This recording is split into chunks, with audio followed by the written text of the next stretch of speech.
Olá, boa tarde, tudo bem? Meu nome é Kelly Alessandra Costa. Hoje eu vou estar falando um pouquinho com vocês sobre respiração anaeróbica, especificamente sobre a Saccharomyces cerevisiae. Essa aula de hoje, ela é destinada essa gravação de hoje, ela é destinada para a disciplina de Fisiologia Vegetal, com o auxílio da professora Sabrina do Couto. E, além disso, eu estou no quinto período. E para a gente começar a falar um pouquinho sobre a Saccharomyces cerevisiae, a gente precisa entender o que é a Saccharomyces.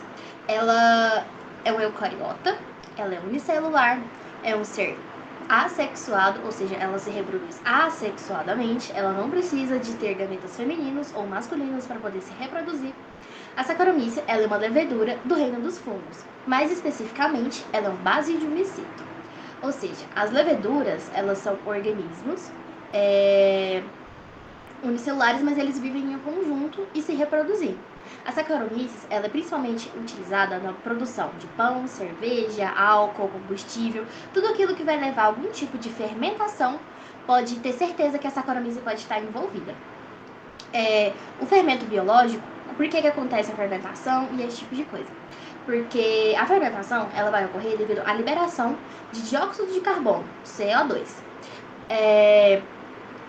A gente pode utilizar esse exemplo da liberação do dióxido de carbono na produção de pães, por exemplo. Porque quando a gente vai fazer um pão, quando ele vai para dentro do forno, você tem aquela liberação, né, a produção de etanol, a liberação de dióxido, e posteriormente depois vai ser esse tipo de composição química que vai estar fazendo o pão crescer e fermentar. A Saccharomyces, ela é considerada um dos principais exemplos para a gente poder explicar a respiração anaeróbica. Quando a gente usa a terminologia anaeróbica, a gente vê o prefixo a, ana, né?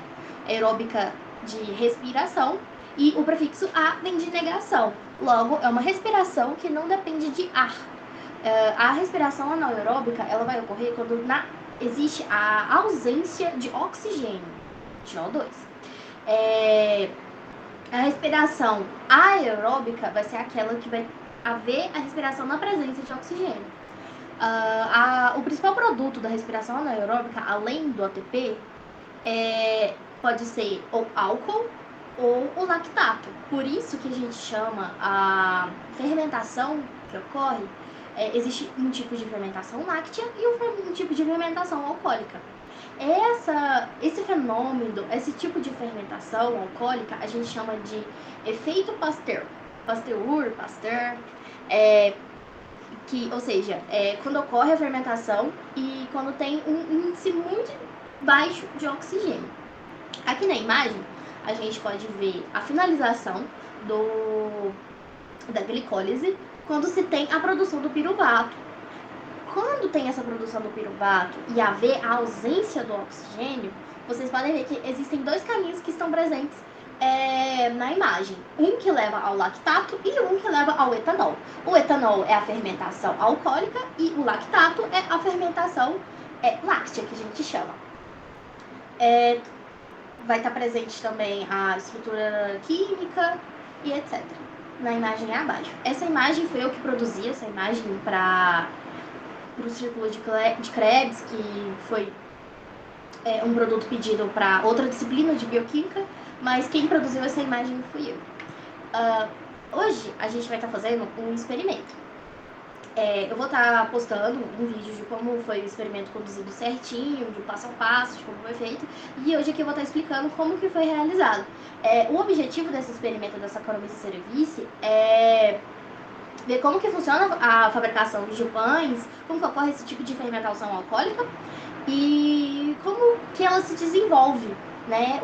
Como que ela pode ser feita, quais os fatores que podem influenciar a não produção, a não fermentação. E para isso eu utilizei o fermento biológico, né? Que é a Saccharomyces cerevisiae propriamente dita. Né, eu usei dessa marca, né, da Flashman. Que é o fermento de pão que a gente chama naturalmente, né? Para fazer pão, pizza e etc. Além disso, os materiais que eu utilizei foram água em diferentes temperaturas: gelada, temperatura ambiente, água fervente. Eu utilizei 6 garrafas cada uma delas com uma cor diferente, da tampinha, da cor diferente, 6 balões. Utilizei também o fermento biológico, eu já disse, a fita crepe para poder vedar as garrafas, caneta para anotação, açúcar, o funil para colocar o açúcar dentro das garrafas e etiquetas de papel que eu fiz à mão mesmo. Os balões também são para diferenciar as cores do que vai haver em cada produto. E para a produção, para a implementação do experimento, eu quis dividir da seguinte forma. Em cada garrafa ia água em uma determinada temperatura, açúcar ou fermento ou não. Então, na primeira garrafa, na garrafa amarela, garrafa de número 1, eu adicionei água em temperatura ambiente e açúcar somente. Ou seja, futuramente a gente vai entender o que vai acontecer nessa garrafa. Na segunda garrafa, da verde, eu adicionei água em temperatura ambiente mais fermento, o fermento biológico, o Saccharomyces cerevisiae. Na terceira garrafa, de cor laranja, eu adicionei água em temperatura ambiente, açúcar e fermento. Vamos lembrar desses pré-requisitos depois. Na garrafa de número 4, rosa, eu coloquei água gelada, né? Açúcar e fermento.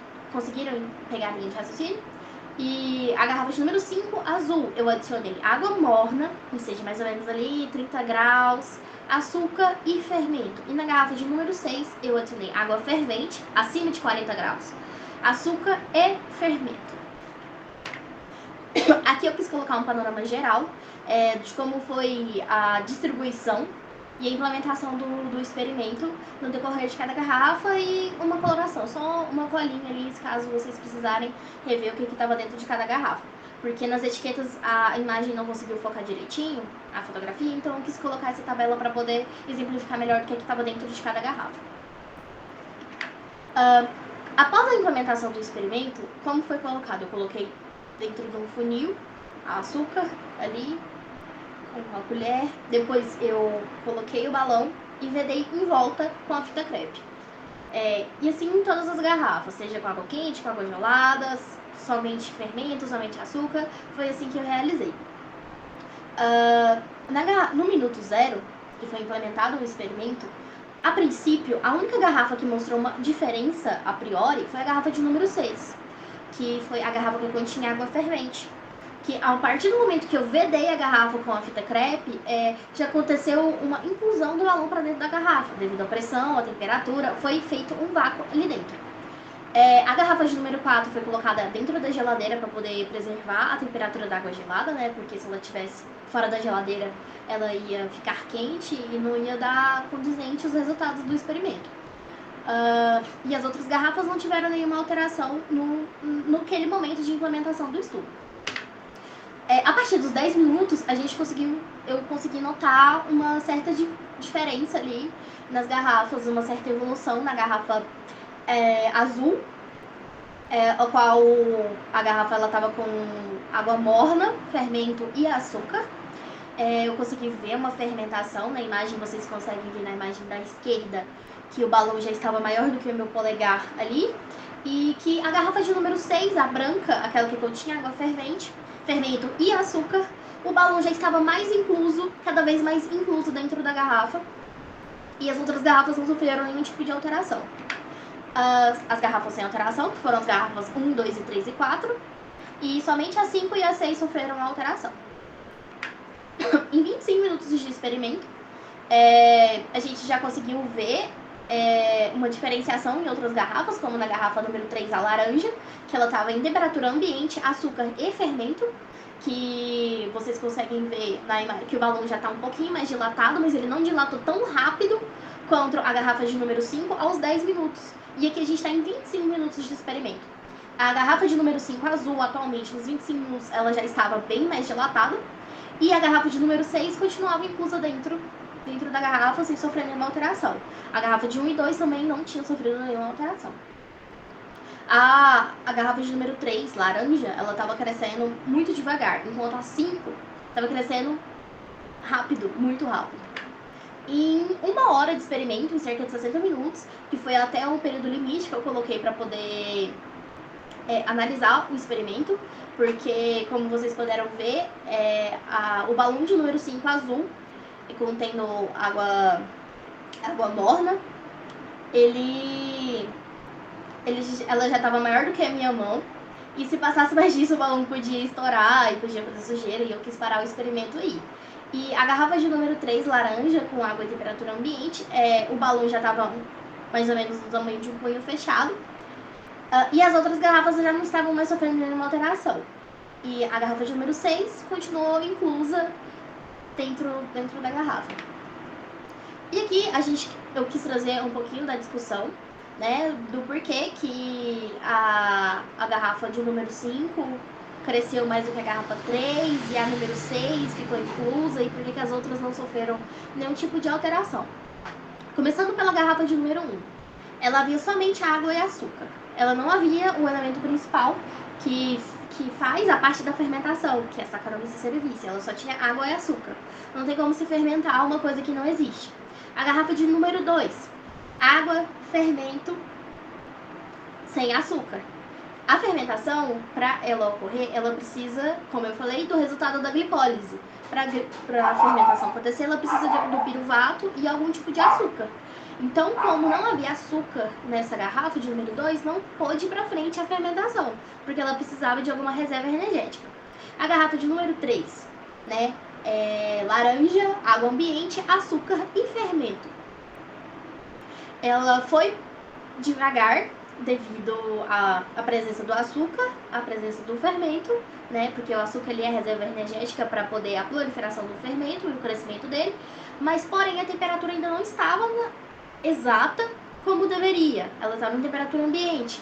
Ela deveria estar um pouco mais quente para poder acelerar esse processo. Ele ocorreu, mas ocorreu de uma forma muito vagarosa. Como vocês viram, a partir dos 25 minutos que a gente conseguiu ter algum tipo de resultado. A garrafa de número 4, rosa, aquela que estava presente na geladeira. Ela tinha tudo presente, açúcar, o fermento, porém a ausência de temperatura. Estava muito baixo. Enquanto a de temperatura ambiente, a garrafa de número 3, ela cresceu devagar, aquela que estava na geladeira jamais ia conseguir crescer, porque estava muito gelada a água. E precisa dessa temperatura para poder haver um processo enzimático. A garrafa de número 5 foi a que mais demonstrou um tipo de resultado. Água morna, açúcar e fermento. Estava presente o açúcar, presente a Saccharomyces e a temperatura ideal, né, que é entre 30 e 40 graus. Temperatura morna. E a garrafa de número 6, que foi aquela primeira, que teve o primeiro resultado a priori, que foi com água fervente, acima de 40 a 45 graus e até mais acima, açúcar e fermento. Por que a garrafa teve essa inclusão e zero fermentação? Como vocês podem ver na imagem, a água da garrafa chega a estar com uma cor diferenciada. Houve zero fermentação, porque devido à temperatura estar muito alta, houve a morte da Saccharomyces, que, né, são organismos vivos. E como a temperatura estava muito elevada, eles acabaram morrendo e não conseguiram se proliferar e se desenvolver. A fundamentação teórica que eu quis trazer, né, pra gente conferir a veracidade das coisas que eu estou falando, eu quis citar Alves e McGurry, de 1996, que foram uma das primeiras pessoas a discorrer isso fatidicamente, né, que o crescimento da Saccharomyces cerevisiae se dá conduzido em torno de 30 graus e que a temperatura também ela vai auxiliar na liberação de etanol, que é ele que faz o enchimento do balão, né, e também a diminuição ou não do teor alcoólico também faz parte. No caso da diminuição do teor alcoólico, seria no exemplo dos pães, por exemplo, dentro do forno, no qual a alta temperatura posteriormente estaria dissolvendo o álcool para não se tornar um elemento alcoólico e sim um pão grande degustável. E que a otimização do processo da fermentação, ela também vai render de entre outros fatores. Como eu quis trazer aqui um pouquinho na conclusão, há alguns fatores que influenciam na fermentação, é o pH, além da temperatura, a concentração do substrato, o oxigênio dissolvido naquele ambiente, a quantidade de etanol produzido e o tipo de micro-organismo utilizado. Que nem eu falei, as temperaturas estavam ideais para a garrafa de número 5 azul, entre 30 e 40 graus.